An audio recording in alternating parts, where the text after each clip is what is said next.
Si je suis ici et que j'offre mes services, c'est parce que j'ai les ailes de ma province. Vraiment. Je porte les ailes de ma province. Je veux donner aussi ma contribution. Parce que c'est important que les uns et les autres, n'est-ce pas, puis ceux qui ont les moyens de le faire, puissent apporter le concours à la gestion de la province, au développement de la province.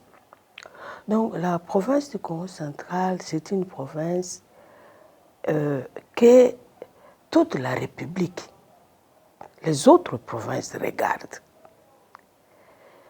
Et souvent, plusieurs fois, je me souviens qu'au niveau du ministère de l'Intérieur, des années 2007, 8, 9, quand il y avait des remous dans la province du Congo central, le ministre de l'Intérieur venait vite pour nous dire « s'il vous plaît ».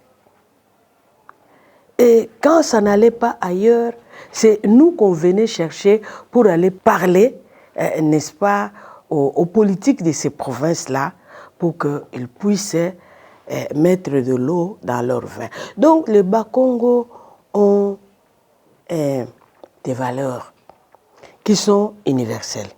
Il nous arrive réellement de les mettre au service de notre province et de faire avancer les choses. Mais il nous arrive aussi que nous oublions cela, que nous commencions à agir comme tout le monde.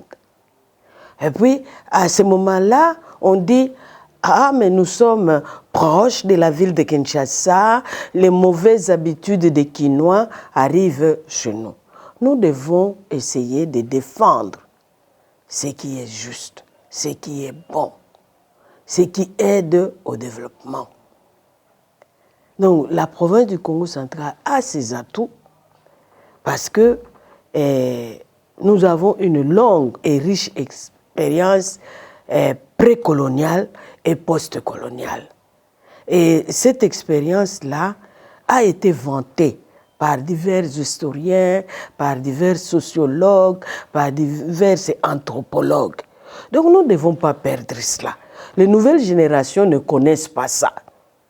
C'est pourquoi il y a des guerres intergénérationnelles. Mais nous devons apporter nos atouts pour le développement de la province et aussi que cela puisse servir d'exemple pour le développement de notre pays.